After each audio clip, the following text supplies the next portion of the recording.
Welcome into the DNVR Rockies podcast brought to you by DraftKings Sportsbook.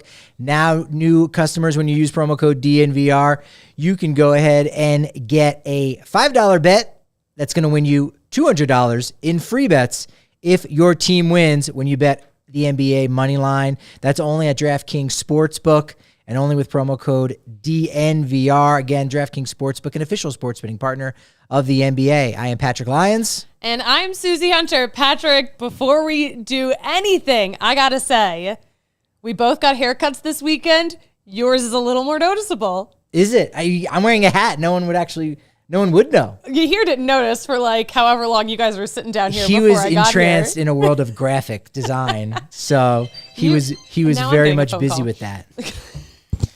Who's on line one? Line one. Who's on line one? It's spam risk. All right, so Should I take it? You answer, and then we ask them what they think about the Rockies. Okay. No. Hey, what do you think about the Rockies? Nah, forget it. Really... Wow. Okay. That was... I chose chaos Interesting. right at the top of the show. But yes, Patrick cut how many inches off of your hair? about 12. 12 inches. Harvested 12. Little rubber bands. Have it in a little baggie. Got to ship that out. So, yeah. So Congratulations. You Feels did some good. Feels good. Yeah. We'll see. I'm not going to be growing it back out again. Like 3 more years. Probably like a couple years of the short and tight. Nice. And then after that, maybe I'll get inspired and do it a 4th time. We'll see. I am excited for this new era of Patrick Lyons hair. That's it. Trim the mustache down a little bit, but it's still there. Yeah. So It's different. a You're new like a look. whole different human being. I It's feel the like first thing I noticed when I walked in. I feel like I started my day. I went to the gym and already had my grocery shopping done today before the show. That's where I'm at. That seems like things you normally do anyway in a day. That's also true. Because you wake up at like 4 in the morning. This was like 5:15. Okay. Not a big deal, but we do have some big deal news, of course, We to do talk have about. real news. Because the hype on Zach Veen, it's going up even higher. Rockies did make a signing. They lost a couple players to minor league free agency. We're actually going to break down really what their roster looks like right now. Because, hey, the offseason has began. There's a new article over on the DNVR.com kind of breaking down the 4 general position clumps you could make: starting rotation, bullpen, infield, and then outfield. We'll look at the starting lineup, kind of see what's needed there in general. What could they possibly do?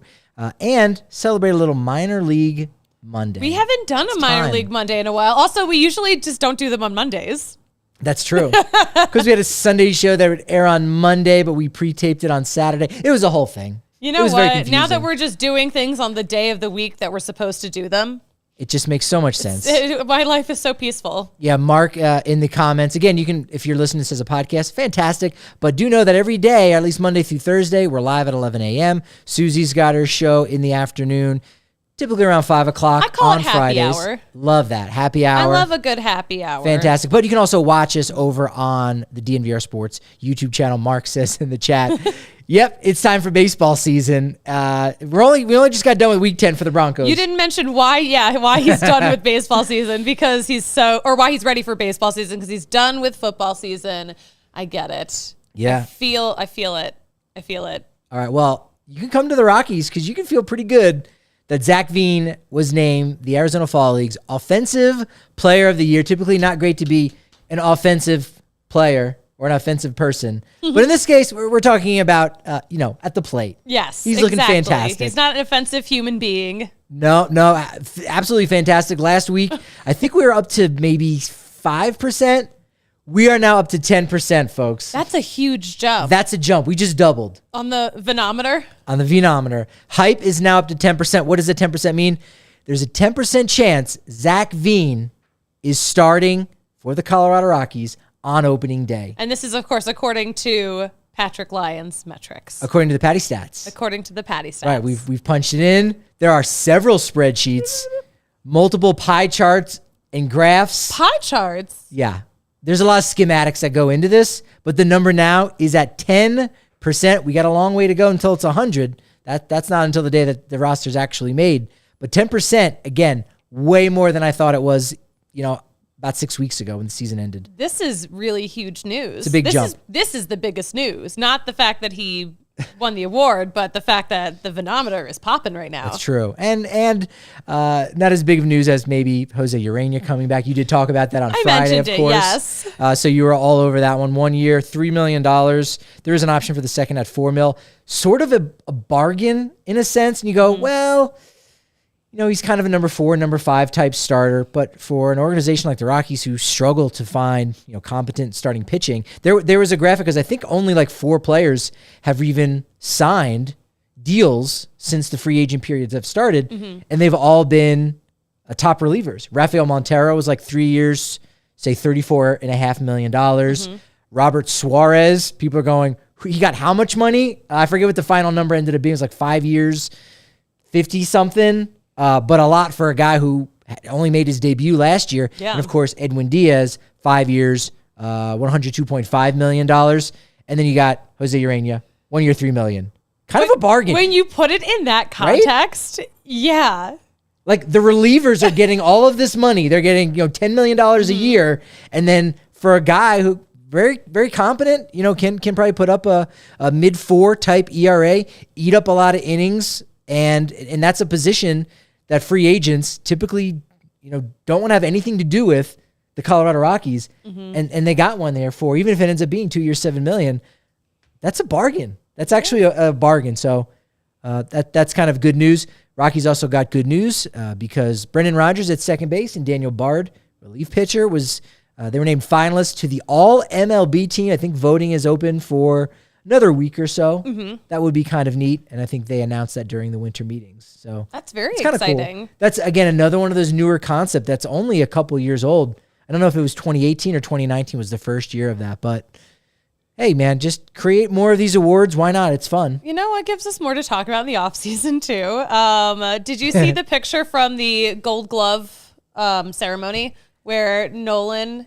and B-Rod standing right next to each other? No, I kind of missed that until like Saturday afternoon. That did come out on the main account at DNVR_Rockies on the Twitter machine for a little while longer, at least. Yeah. But yeah, that was kind of funny that they were right next to each other. That's pretty wild. I was like, where was it? How did you find this? And then, oh no, this was just in the last couple hours. Yeah. Pretty neat.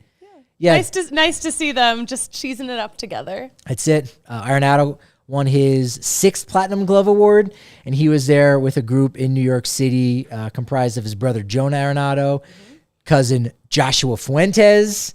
They went to UFC on Saturday night at Madison Square Garden. They all took a photo together, flashing the 10 for 10 gold gloves. So he's taking care of his boys. So I dig that. Oh, we do have the picture. Thank you for pulling that up. That was really fast here. That definitely has like, I was not going to say prom vibes, but like frat brothers. It definitely, like, very they're fratty. at formal. Very fratty. Yeah, nothing wrong with it, but there you go. Oh, That's I like 10 this for the pic. kid. Look at them. Yep. Great Josh was in the dudes. back, Jonah to the right of Nolan there, and a couple other guys that I'm sure are probably good baseball players too from around the way. That's pretty neat. Not neat was the news that finally came down. A bunch of guys that were had the opportunity to become minor league free agents did so and said, hey, you know what? I've really only known the Rockies as my organization, so I'm going to go out elsewhere. Maybe doubtful you're going to get a major league deal, but you might go somewhere and battle for a job in AAA and get an opportunity to play in the majors next season. So Rockies at the present have lost Ty Block to free agency. Our guy Ashton Godot, Tim Lopes, Brett Boswell, Coloradan J.D. Hammer, Taylor Snyder, and, yes, unfortunately, as expected, Wynn Bernard. Yep, the Wynn Bernard era is over. It is indeed. Officially indeed. ended. We are closing the book on that chapter of the Rockies. That's true. Yeah. I think he has a decent shot at, maybe being on signing a major league deal, being on a 40-man roster right from the get-go. So that'll be interesting, really, to see how that speed plays. So yeah. I definitely think people have taken a lot more notice. Would have been nice if he did win the PCL MVP. Again, go back to listen to Friday's conversation that Suzie had with Josh Sushan, and you can hear Josh a little bit miffed at Bernard Ghana getting overlooked there, and I couldn't agree more. I could not agree more. Did he say that he was going to track down all the people who voted, or did I say he should track down? I don't remember. No, but he did. He said he's been watching Taken all weekend long, and he's been taking notes. So, look out. I love this Sushan slander we're doing right now. That's it. No, he's doing a service to make sure that no isotope ever gets robbed again. No isotope left behind. I think we had 14 players get qualifying offers. This is a tough thing to try to explain. It's one of those just weird wrinkles that I think every sport has. Yeah. It's like, what? Why? What's the purpose? So, and this was something that was supposed to go away in the previous CBA. They couldn't agree on something. So they said, hey, how about this? Let's kind of put this off to the side. We'll renegotiate over the summer. And if we can figure out an international draft, we'll get rid of the qualifying offer because you guys don't like it. That's fine. But if we can't, qualifying offer sticks around. So we don't have an international draft. So qualifying offer is still around. It's valued at $19.65 million, and that's the average salary of the top 125 players in Major League Baseball. So actually a decent-sized jump over the previous year that they had that. So that's basically just like a one-year deal. It's almost like the franchise tag that you end up seeing in the NFL. So no surprise, Aaron Judge received a qualifying offer from the Yankees, Anthony Rizzo. Dodgers had a couple guys, Trey Turner and Tyler Anderson. Red Sox, Xander Bogaerts and Nathan Eovaldi. Mets had 3, could have possibly had 4. Taijuan Walker did not get one, but DeGrom, Brandon Nimmo, and Chris Bassett all received a QO. Carlos Rodon from the Giants, as well as Jock Peterson. Wilson Contreras of the Cubs, Dansby Swanson of Atlanta, and Martin Perez of the Rangers. All those guys, they could accept it and then go back for 1 year at 19.65 or go out into free agency if they sign elsewhere. Their team will get draft pick compensation, and the team that signs the player will lose a draft pick. For the Rockies, they would lose their 3rd round pick if they were to sign a player like, I don't know, Brandon Nimmo. Just a random name out there. Just a random name that no one has talked about. Yeah. Most players typically decline it because they're coming off of a really good year. Yeah. Their team wants them back at this high price point, but they can sign even a short-term 2-3 year deal and make double that. Yeah. So it's very common for guys to decline. Actually, there's sources right now saying that Martin Perez will probably accept it.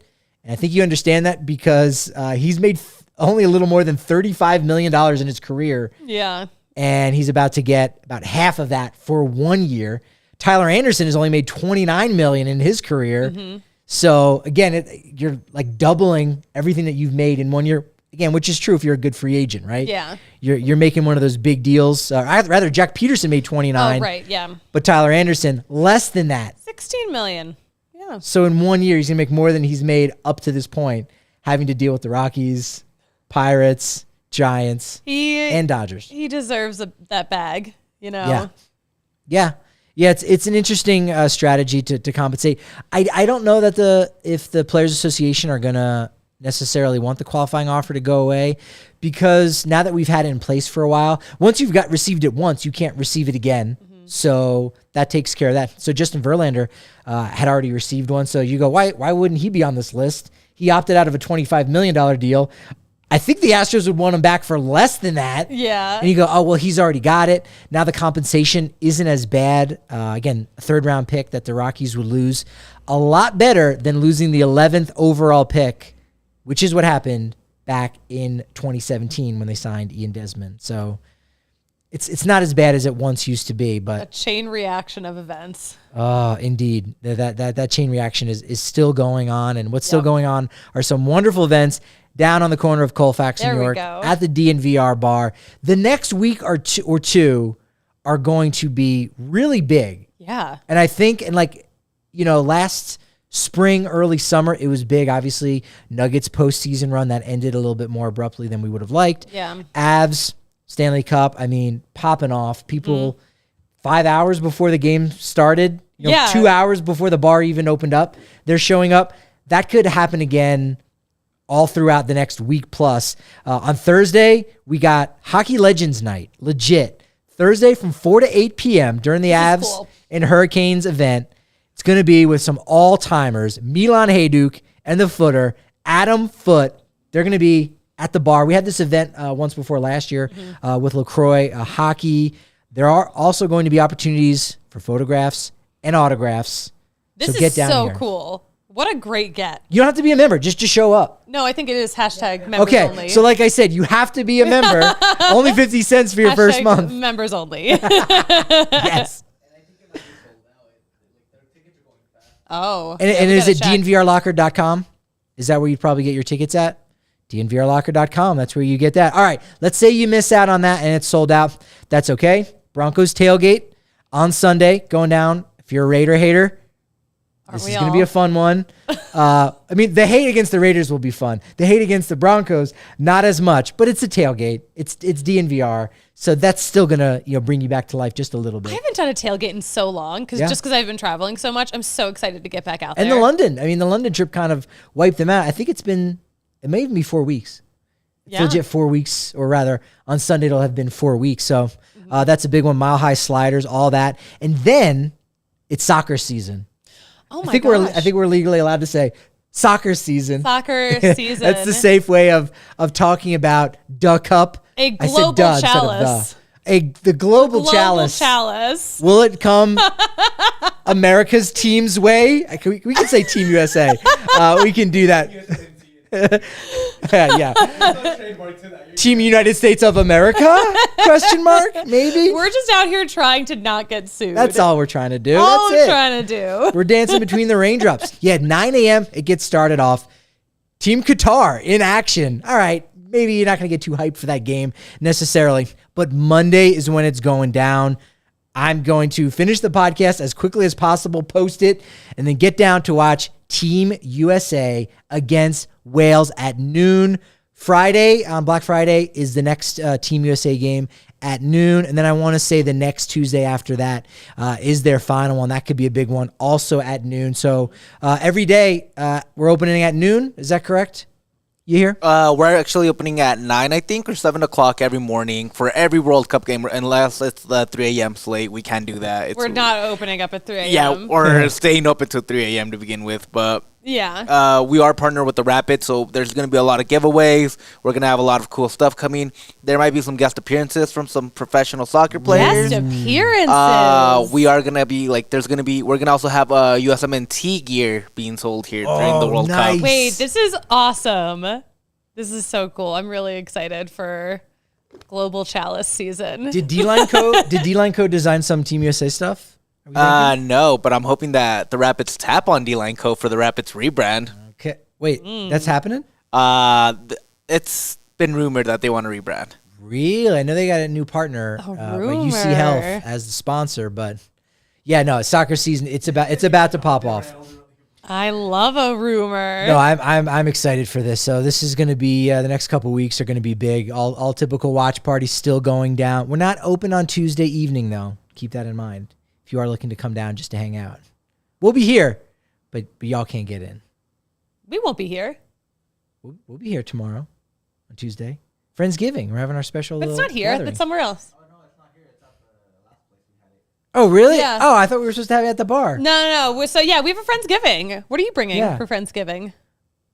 Some kind of snack. I'm bringing Burke. No. Yeah, I signed up on the list. I'm bringing It's not Burke. even how you say it.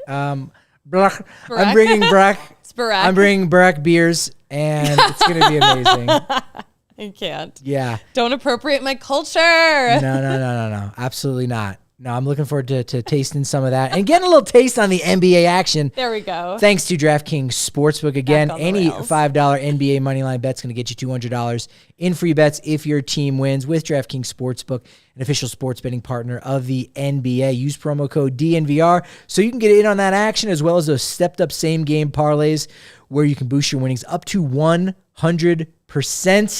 Download the DraftKings Sportsbook app now and use promo code DNVR.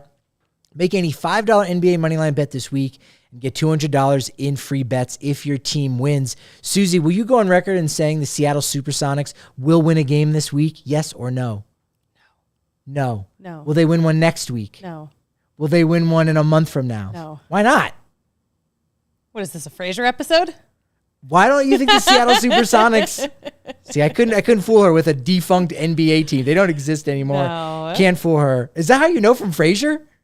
But I feel like, I rewatch Frasier quite a bit, so like they reference the Supersonics every once in a while. Wow. But yeah, that's an old show. and a team that does not exist. All right. So I didn't realize Frasier was an NBA show. Oh, It yeah. counts. Frasier, huge sports show. Huge NBA show. Huge sports Fantastic. show. Again, you can make those bets only at DraftKings Sportsbook with promo code DNVR. Minimum age and eligibility restrictions apply. See show notes for details. Soccer season, Global Chalice is starting in less than a week. That's why my DraftKings Sportsbook pick of the week, Team United States of America, plus 160 over the soccer team from the country of Wales. Those are all in capitalized letters because that's the proper name that we're going to go with. Seriously, though, love Greg Berhalter's side. A bit confused about Ricardo Pepe's absence from the squad. I don't want to get you here all gassed up over that. But seriously, there's still more than enough to get it done on Monday at 12. Team USA plus 160 over Wales. DraftKings Sportsbook pick of the week. You could also take US to be the top of the group, which is what I took. Ooh, I like that. What were the odds, or what was... I just put a unit down. I didn't like even pay that. attention. I'm like, that can happen. They're either going to be first or second, but you go first, it's probably much better payout. That's great. That makes a lot of sense. All right, let's see if this Rockies roster makes any sense. Right now, as is, we know the Rockies are going to try to make some moves, do some things. They might not be as big as last year, signing Kris Bryant after immediately parting ways with Nolan Arenado and Trevor Story. Okay, but let's take a look at their lineup versus right-handed pitching. This is kind of how I see the lineup going, similar to last year. Ryan McMahon leading off at third base. Brendan Rodgers playing second base, batting second. Kris Bryant batting third in left field. CJ Cron cleanup at first base. Charlie, again, as the DH. One of their two left-handed hitters behind him. Michael Toglia, switch hitter in right field. Grichuk in center field.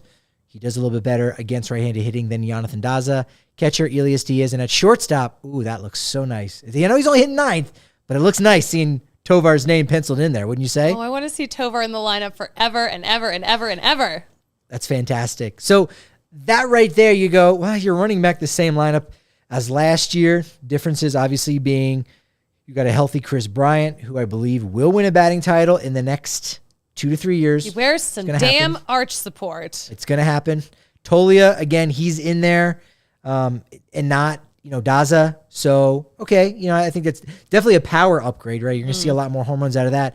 But other than that, similar lineup. Tovar, you like his offensive makeup maybe a little bit better than Jose Iglesias, who was still good last year. Yeah. And you think Tovar will be just as good, maybe a little bit better. But bringing back this returning team doesn't inspire too much. Against left-handed pitching, expect to see maybe Montero in at third base instead of McMahon. Daza in there as well. Mm-hmm. Playing center field, maybe you shift Grichuk over to right field. You can keep Tolley in the lineup because he is the team's only switch hitter. But, I mean, does that lineup look like a one that's destined for the postseason necessarily? When I see Daza leading off, no. Yeah. Yeah, it's they've got some work to do, no doubt. Now, the starting rotation is going to look a little funny, partially because Antonio Senzatella is not in it right now. We do know that he had the ACL tear, and he could potentially be ready for opening day. Mm-hmm. I don't know how much to really expect out of him over 162 games. If he's ready on opening day, you go, he should be able to make 32 starts, but they might really want to scale back on that to make it a little bit easier on him, possibly. I think that could be asking a lot. 20 starts, it would be maybe my over-under for Antonio Senzatella, which is good. Yeah. Good, but not like, hey, we can really count on this guy. So Freeland's your number one, Marquez your number two, and you do that to hopefully poke him a little bit to say, you've got number one stuff, but you're not, right? Jose Urena as your number three. Gomber will slide him in there at number four because you want to separate the two lefties. If you have Gomber as your number five, then immediately you got Kyle Freeland there. So we'll split them up. Gomber at number four, Ryan Feltner number five. It's the same rotation as last year. Yeah. They won 68 games last year, so there's still a lack, right? There's still a lack. Yeah, this isn't doing it for me. Yeah, even if you go ahead and put Senzatella in there, a healthy one, again, that moves the needle maybe a little bit, but not a ton. So the lineup needs a little extra pop there. Rotation needs some pop as well. Let's take a look at the bullpen. Bullpen, you might even be a little bit more concerned about, perhaps. Daniel Bard returns as the closer. As your three main setup men that you're going to hear about mostly in the 7th and 8th inning. Dinelson Lamet, Jake Bird, Justin Lawrence. Other than that, I mean, Chad Smith could return as a relief pitcher. Otherwise, Lucas Gilbreth, we're still waiting to find out what's going on with him. Yeah. Tyler Kinley's not going to be back until the summer after he had to have Tommy John surgery. So, I mean, that's not a lot right there. I mean, those three guys, Bird, Lawrence, and Smith, rookies last year. Yeah, that's a lot of rookies. A lot of young arms we're looking at there. Just saying my rosaries for Gilbreth and Kinley. Yeah. Them to get better. You really got to hope because, Gilbreth really at this point is the team's only left-handed pitcher. So not only do the Rockies probably need to go and sign 2 to 3 veteran relievers, one of them has to be left-handed. Yeah. Again, they could put me in. Oh, you throw lefty, right? Yeah. I know you hit lefty. Mm-hmm. You also throw lefty. I do. Okay. Yeah. Excellent. So maybe I'll be in the lineup. Are you a submariner? Like you go kind of underhand softball style like Henry Rowengartner's mom in Rookie of the Year? Yes. You do? All right, do, submariner. Yeah. Hey, I'm not above it. I am down for that. I could see that possibly happening. That would definitely work. So basically what the Rockies are looking to do in free agency and on the trade market is try to take some of their strength. Now in free agency, strength doesn't matter. You're just signing who you need.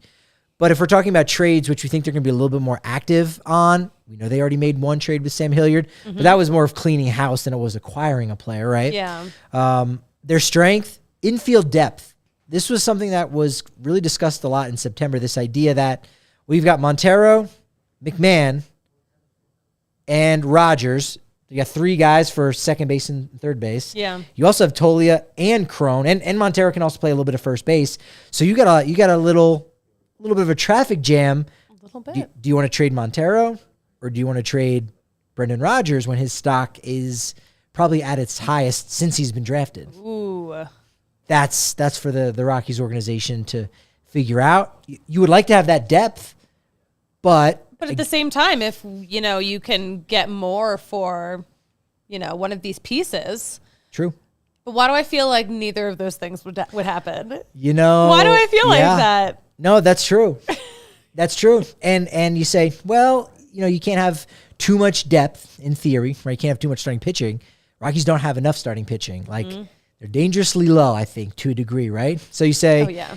you kind of have to err on that side of, well, we're going to forego a little of this depth that we have in the infield to bolster this rotation, and maybe you can bring back, a guy that's comparable to Austin Gomber 2021. Yes. Right? I think we'll see that 21 version of Gomber next year, and hopefully he can build on that. But that's kind of where you may be hoping to look. Rodgers also, he only has 3 more years of club control, which is kind of a factor to think that after the 2025 season, free agency, unless again you want to lock him up. And if you're going to do that, well then, where's Elias Montero going to be playing the next 3+ seasons? He doesn't have a spot. You might as well trade him now. Yeah. These are kind of the tough questions These are the tough questions to figure out. They got a lot of depth in the lower levels of the minor leagues. We saw that last year with the Randall Grichuk deal, where they included a young second baseman who led the Dominican Summer League in batting average, and Adrian Pinto. So they've got a lot of those guys from the Dominican Summer League, as well as the Complex League down there in Arizona, and from the Fresno Grizzlies. So, if there's you make your list and say, hey, these are the guys we value most. These are the guys maybe we've got some more questions about.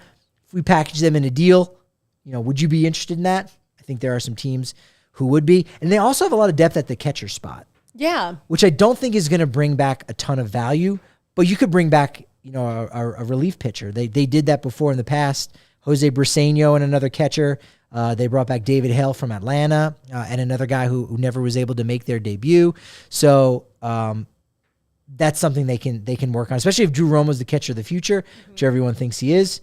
Hunter Goodman's probably more of a first baseman, but Ronico Palma, Braxton Fulford are some of those guys that they could capitalize with catchers. They are. So they might as well take advantage of that and get some value. Again, in the chat on YouTube, Dinelson Lamet had another year of team control.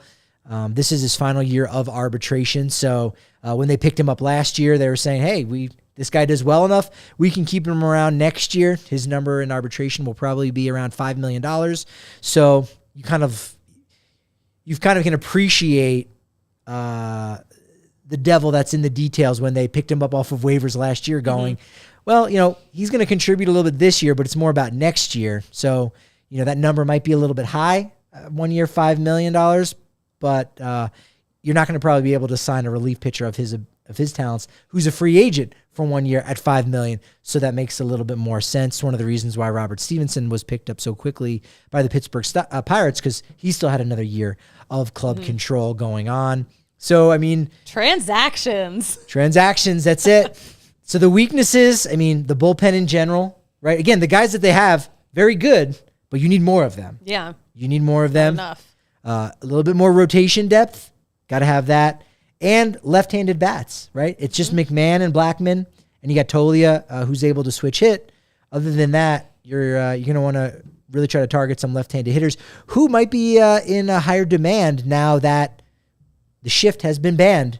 So now that could be an extra 40 points on players' batting average. I think that was like the number that I've seen kind of floated around. You could see some left-handed hitters, their batting average going up as high as 40 points. So damn. That takes a 260 hitter up to a 300 hitter, just like that.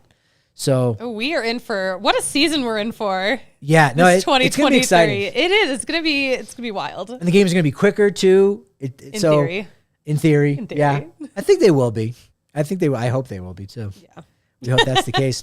Now, tomorrow we do have a deadline, November 15th. Is that the right date? Yes. Tomorrow is November 15th, correct? Yes, that's it.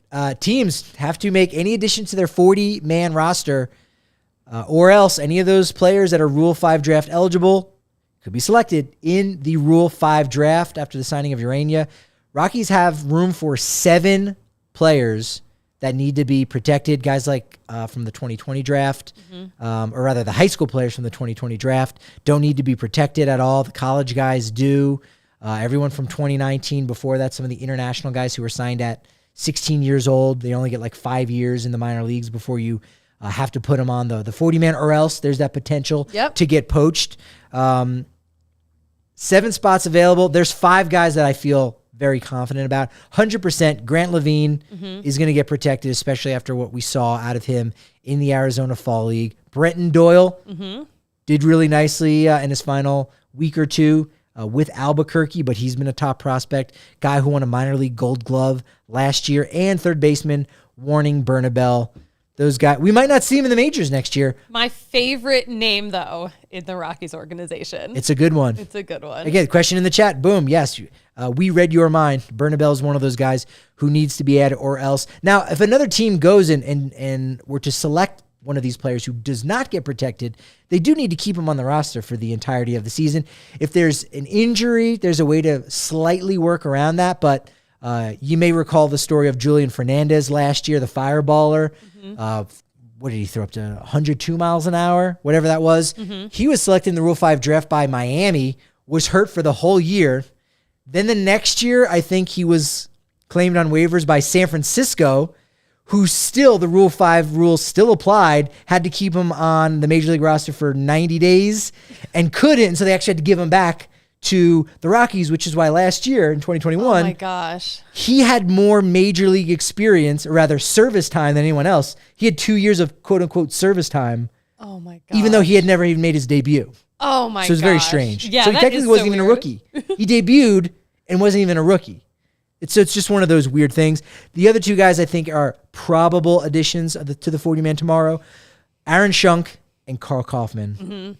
These are 2 guys we've heard great things about. Exactly, right? Like they kind of don't seem too surprising. Then after that, it's really, a question mark. Those are 5 guys for the 7 spots. Now, the Rockies typically don't go in the Rule 5 draft looking to make moves. Like they're very quiet on it. I think Tommy Conley and Jordan Sheffield are the only 2 that they've ever selected that have stuck. They've had some of their own guys taken there. Everett Cabrera, one of the biggest names, of course, by San Diego. But they're typically not active. I'm really curious if, because of the lost minor league season in 2020, and the fact that there wasn't a Rule 5 draft last year because of the lockout, if there isn't somewhat of a logjam at the upper levels of the minor leagues, that they might be looking around going, shoot, there's some decent talent, and we wouldn't mind poaching some of these guys. And I could see them maybe leaving one of those spots open. Typically they don't. or they'll have one spot and they won't make a move.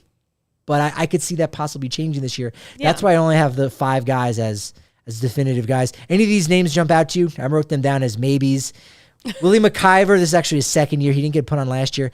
Eddie Diaz, Julio Carreras, Juan Brito, who I want to bump him up into the probably group. Outfielder Juan Guerrero, relief pitcher Angel Chavi, and interesting name, Riley Pint. Riley Pint. It would make for a good story. It actually wouldn't surprise me if he was added, but if you look at his numbers and some of the struggles that he's been having, and I think another team possibly could say, hey, you know what? We'll go ahead and take you, pay that $100,000 fee to put you on our 40-man roster. And if it doesn't work out in spring training, you could offer him back to the Rockies. I know the Rockies don't want to lose him, but also I don't know that they want to give up one of those precious 40-man spots on a guy like Pint. So for me, I would say no. Yeah, I'm kind of with you on that one too, because, so much hype about Riley Pint, and he hasn't really, that hasn't come into fruition. Yeah.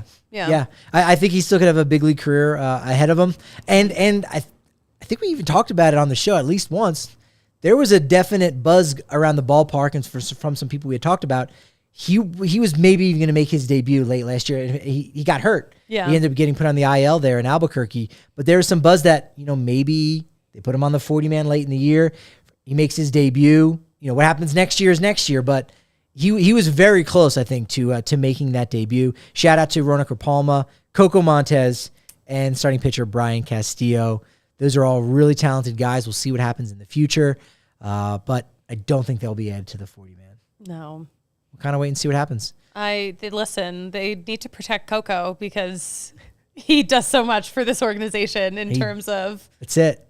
His skills with the blender. You're getting utility infielder. You're getting a guy that brings great vibes into the clubhouse, and you're kind of bringing in like a sous chef. Yeah, I guess technically, right? A smoothie chef. A smoothie chef. Something like that. Yeah. Will in the comments also hoping that maybe Riley Pint gets added to the 40-man. Yeah. Wouldn't be a surprise, but I guess if I were the GM, I think there might be a couple more deserving guys that are out there. Is this a transition? No. Okay. I mean, it was going to be, but now that you've said that, I could turn anything into a transition. I mean, give me a word, and I will turn it into a transition for an ad read. I mean, it's as simple as that. It's the yes and. It's my improv background. Yes. Do you know that I've done improvisational comedy? Yes, before? And I don't need to hear about it anymore. I don't talk about it a lot. I did perform at the Boulder Theater though once. Sorry, give me a word. Can you guys yes and me? That was a good bit. Yeah, here, tell me that was a good bit. That was a good bit. Thank you. You know what's a good bit? Charging your friends face value for a ticket to an event you go for, even though you got the ticket for 60% off. That's a good bit. Now again, that's you're scamming your friends, Patrick. No, look. Remind me to not get tickets from you. You might not want to share this bit with anyone else, but you can, if you want to tap into that kind of a bit, or maybe the holidays are coming up. How about that? Yeah. You can go, whoa, these tickets are, expensive. These are good seats. They're on the 50-yard line. They're right there on the blue line. These are great seats. What they don't know is you went to Game Time Tickets app, and you saved up to 60% off. You can do that when you wait closer to the start of any event, even concerts. I've gone to shows at Red Rocks for as low as $15. 15 million people have actually downloaded the Game Time app. They can't be wrong. Actually, you can score those best seats. When you hit the link in our description to save, that helps us out just a little bit and lets us know our reach out there. Lets us know, hey, all the people that love us in the chat on YouTube, as a podcast, on Twitter, look at that. They listen. Yeah. If you love us, show us financially. Thank you. Exactly. And not even directly. Again, you are saving up to 60%. That's the way to go. And you can also save 20% on your beef. It's the holiday season. And if you're like, you know what? Turkey prices getting a little bit high. Mm-hmm. Turducken prices. I haven't even checked. You haven't checked your local turducken dealer? No, I have not checked the S&P. I didn't pick up a Wall Street Journal to see what the market rate for a turducken was these days. But I do know that the American Wagyu is the blue-collar American Wagyu. There we go. Because it's affordable, can be shipped anywhere thanks to Hassel Cattle Company. That's HASSELL cattlecompany.com. You can secure your bag of beef with code DNVR20. You get 20% off your entire purchase when you do that. It's raised on a Texas family farm, so We really like that backstory. And again, they can ship it anywhere in just days. HassleCattleCompany.com, DNVR20 for 20% off. Good holiday stuff right there. I think so. I feel like that makes a good gift. Suzie, how surprised are you that the Houston Astros said, hey, thanks, James Click, for the World Series. Goodbye. I was actually very surprised. It makes no sense. I was quite surprised. It really makes no sense. Did he not cheat enough for them? Maybe. I don't know.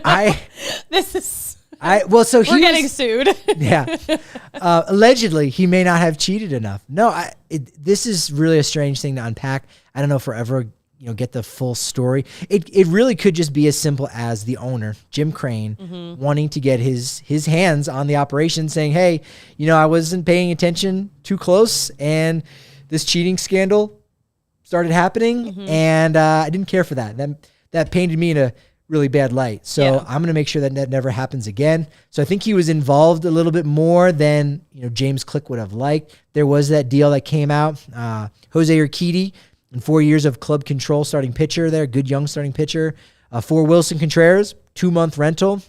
And frankly, Jim Crane vetoed the deal. Said, no, we're not doing that. Dusty Baker actually didn't want to do that either. Yeah. Which I thought was kind of interesting. And so I think right there was kind of that clash. Now, Click is in no way associated with the sign stealing scandal. For anyone that doesn't know. He was brought in to kind of help fix that. Yeah, he came in the aftermath of that. Yeah. January 2020 was pretty much when it all started going down. What a great time to start something new. Yeah, really. January 2020. It was like the job that he did was, if you do a great job, you're like, well, you probably should have, because, all the pieces were right there, essentially. And if you do a bad job, it was like, well, yeah, this was really bad. The previous GM, Jeff Lunau, got fired. He still hasn't found employment. Manager AJ Hinch, both those guys were actually suspended for a year. Hinch is now managing for the Tigers. You also had one of the coaches, Alex Cora. He parted ways with Boston. They said this is a bad look, so he went elsewhere in 2020. Immediately welcomed back as the manager in 2021. Carlos Beltran, I can say I'm one of a couple hundred tops who can say they've actually seen him as the Mets manager, because he was hired while this was going down, which was very confusing. Yeah. Because the Mets knew he was involved. I don't really know what they were thinking. Then then it all comes down and you go, okay, now we need to part ways. So he was there at the winter meetings in 2019. That's so funny. I kind of forgot about that little wrinkle just because it was so chaotic. Very chaotic. So they part ways. He still hasn't been brought back. Astros were fined $5 million. They lost their first and second round picks in 2020 and 2021. This is not the first time a general manager parted ways from his team after winning the World Series. But Tell me who else has done it. Listen to how this actually went down. So Larry McPhail won the 1947 World Series with the Yankees. And according to Saber, during the post-game celebration, McPhail got so drunk that he was insulting people. Oh my gosh. He punched a writer and announced his resignation. He was also part owner, so they had to be bought out from his shares. He still went to the Hall of Fame. And so did his son, the only father and son in the Hall of Fame. That I did not know this story. That's crazy, right? I wasn't alive in 1947, believe it or not. This is nuts. This is hilarious. Honestly, I'm more surprised that they really did part ways. I'm not surprised that he got so drunk he was insulting people, that he punched a writer, or that he resigned. It's that it actually took. That's what from 1947, you know what I'm saying? You could wake up the next day and go, guys, my bad. And you go, yeah, all right. He must have really said some bad stuff. Yeah. He must have. You could get away with stuff back then. If the Rockies were ever in this situation, which writer do you think would be most likely to get punched in the face by Bill Schmidt? Woof. Well, we should. How about just? And is it me? Someone? No, it would not be you. How about just from the front office? We don't need to even name. I'm not going to speculate, but it depends. I've got a couple people in mind, and they typically haven't really showed up at Coors Field the last couple of years. So you can do your math and say who talks about the Rockies but doesn't actually show up. Those would maybe be the people. Maybe more radio people, Yeah. Not TV people. TV people are okay.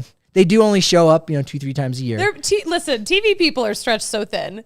But the radio people, folks I think are legit shocked when they find out. They don't come to games. Yeah. They don't.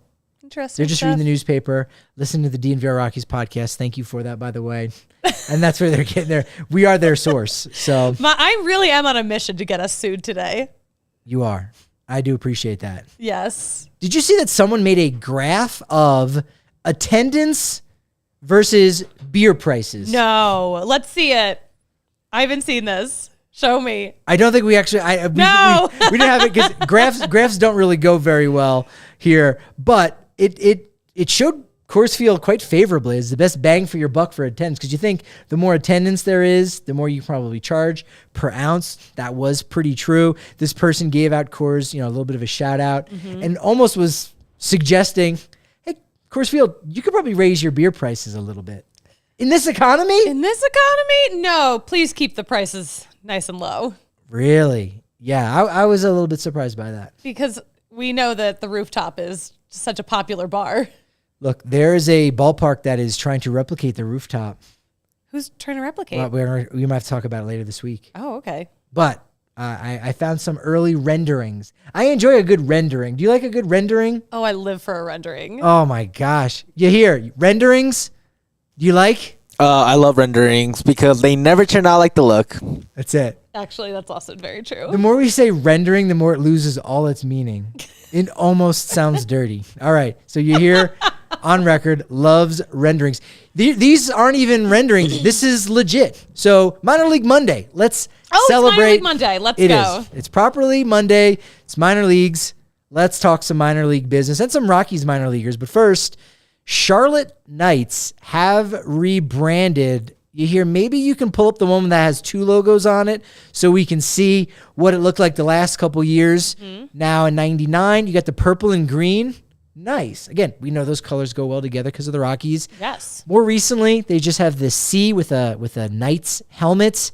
It's fine. It's fine. Do you think, off of the black and gold and silver of the previous Charlotte Knights logo, is this an upgrade in what they have now? New Charlotte Knights rebrand. Oh. You know what these look like to me? The Rockies Father's Day jerseys when Nolan hit the walk-off cycle. Okay. Does that pinstripe one not remind you of that? A little bit, right? Because it's got the baby blue. It's got the baby blue. It's white with pinstripes.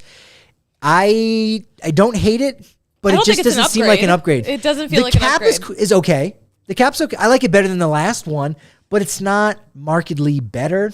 The jerseys they look like a cool college jersey. I mean, not even like an awesome one. Is there but just very collegey. Is there a reason that they're making this switch to baby blue? No, I have no. Are they trying to coordinate with someone else? Not necessarily. No, I'm not sure. Trying to coordinate with the Carolina Panthers? Maybe. Could be. I like your theory. I'll be in Charlotte at some point next week, so. You are? Yeah, for Thanksgiving. Thanksgiving's next week. That's right. Yeah, I fly out to Charlotte on Tuesday next week. And you'll be back on Friday for I won't. FAC as you're contractually obligated. No. Now the Hudson Valley Renegades. I love the Hudson Valley Renegades. Now the name is, you go Renegades, you're like, okay, what is a renegade? It's a raccoon. It's a little raccoon because which is cool. Yeah. I do dig that. They got a new food identity for 2023. They're going to be Hudson Valley Cider Donuts. Suzie, you love this, right? He's so cute. Look at him. And like the little baseball is an apple. And I love this. I didn't realize that cider donuts were just like we're so close to the heart of Hudson Valley, but that makes sense. Is that a kind of Northeast thing? I guess have you ever had a cider donut? Are you familiar with this phenomenon? I didn't even know they existed, if I'm okay. honest. Okay. I'm definitely going to say it's more Northeast thing. Northeast. Well, also, I'd love to go apple picking. There's not a ton of apple orchards around here in Colorado. They exist. I've never been apple picking. I don't like apples. So, invented in New York in the mid-20th century, apple cider donuts are synonymous with fall in the Hudson Valley, with over 30 apple orchards and 24 cideries calling the region home. Cideries. Wow. That's a highfalutin word. Now check the jerseys out, though. Suzie. Okay, let me see these jerseys here that you hear is going to pull up for us. They are very minor leagues, but I love them. Oh my gosh. It's got so it's a donut, right? But in the center, it's cut out. So you got the green and the sleeves are green. Wow. And what's weird is there's a bite taken out of the donut. Now on the back, it looks like a bite, but on the front, it looks just like Rapunzel's golden hair kind of coming down, doesn't You're it? right. It's kind of weird how on the front, how that looks. It looks a little bit like a chicken nugget too. A little bit. Oh, okay, yeah. I'm getting chicken nugget vibes too. Decent. These are so minor They're leagues. very minor leagues. Oh wow. These Honestly, are great. that hat, because of the colors, because like the green and the tan, I'm thinking, I might cop. That's it. Yo. Mark loves the rendering. Here's some news on some Rockies minor leaguers. Let's talk about them. We're in the stalking business now officially, so we gotta represent that. Yeah, you just started following more minor leaguers on Instagram. Look, But this next one that I know you're going to talk about. this is the too. job. So Ryan Rawlson, still on the 40-man roster. He got down on the field at the Ole Miss football game. He had a seat right there. I mean, boom, he was there getting him out of the tunnel. They almost beat number 9 Alabama. They lost 30-24. That would have been big for them because they only had one loss going into that game. I don't know if that would have put him in the bowl picture, but well, not bowl picture, but the football championship series. Yeah. So that's cool. Uniforms look good. Nick Bush got married. Oh, wow. A lot of photos coming around. A lot of minor leaguers were at that event. Oh, and he It had was cool. the Tigers jersey too. Threw on his LSU purples there for that. Kind of notable because Nick Bush has been a guy for a couple of years in the minors. He's had pretty solid numbers as a left-handed starter. I'm kind of thinking he could do the Lucas Gilbert thing where you go, all right, he's a starting pitcher. Numbers are okay. Throw him in the bullpen, and you really start to have something. He struck out like 6. He had a 6-1 strikeout to walk ratio last year. I did repeat at Hartford, but still, that was super, super impressive. I also forgot to put in the notes, Suzie. I forgot to congratulate you. Congratulate It's me. anniversary. Yeah, it's an anniversary today. Just came to me in the last second. Of Taylor Swift re-releasing Red. 8 years ago okay. today. 8 years ago today, the Hartford City Council approved the ballpark, Dunkin' Donuts ballpark. Oh my gosh, that was 8 years ago. November 14th, 2014. Yeah, that was a very chaotic time because a lot of people were very against it. Sure, yeah, public funds. I mean, yeah, Public makes sense. fun. I mean, yeah, of course. So yeah, that was the start of a very chaotic time to live in Hartford, Connecticut. Just remembered that. Wow, I remember where I was. Almost a decade too, Yeah. right? I mean, 2 more years, but still, Almost 8 a years. That's a decade. wild. Wow. Okay, this like really, I have chest pains right now. Thank you, Hartford City Council. Thank you, Hartford City Council. All right, let's go out. Let's rate these logos. They're kind of logos. So again, bunch of guys out there tweeting from fanarch.com. Some new thing. It's kind of cool seeing minor leaguers having their own merchandise. We know, big leaguers will have that, and some of them will have really great logos. You think about the Kobe and Kevin Durant, LeBron, all those, right? Well, we got some major leaguers and minor leaguers. How do you like? And we're gonna look at some of the hats. This is their kind of official, unofficial. I guess it's official. Yeah. Logo for their initials. So first one up, Austin Gomber. The A is kind of black there at the top, and then you got a green G. A and G, hard to work together. Yeah. It's okay. I like it. I like this actually. I do like it. For in terms of turning initials into a logo, I think this looks really good. I do like it. I think it's strong. That one's a win. All right. He's banged up this year. Not Taylor, he wasn't banged up. But Taylor Ahern, it's an A. The right side is red, and then the remainder of the A looks like a really small lowercase t. This one kind of confuses me. And it's not very especially on this pink hat, it's kind of hard to see what's going on It here. almost looks like an Isotopes logo, if we're gonna be honest. It could be an kinda does. Isotopes logo. Yeah. I do. It makes you think a little bit because the T is lowercase. That's interesting. All right, Chris McMahon, we got a C M situation. Okay, that's good. That's fine. There's another little squiggle, and now this one is hard to look at. Oh. But it is growing on me. Benny Montgomery. How does a B and an M interlock? This way, I guess, kind of. right. But I kind of dig it. It grows on me because it's very hard to make that work. You know what? I do love branding is so important. Yeah. And I'm glad these young guys are getting ahead of it. they're making a couple bucks now. Yeah. Even Good. honestly, even if they don't make any money off of that merch, like it's so important to just Family. establish the brand. True. Yeah. I think that is the most important part. And there's of a this. company that's allowing them to kind of establish that brand, which is really nice. So I think their family will at least be copping a couple. So Yeah. that's nice. That's- I like the cute. Benny Montgomery one. Definitely growing on me. So that's a win. It there. hasn't grown on me yet, but I like it I 'cause only it's just so saw it. different. It's so different too that I different. do dig it. We hope you dig us on Twitter, where you can follow us, all the Rockies news and fun content you can handle at @DNVR_Rockies. I can barely handle my own account at Patrick D. Lyons on Twitter. and no one can handle me at the Suzie Hunter on all platforms. That's right. This has been wonderful. But look, you know what they say about the momentum we've built here today? What do they say about it? It's only as good as your next show. So we will talk to you tomorrow at 11 a.m.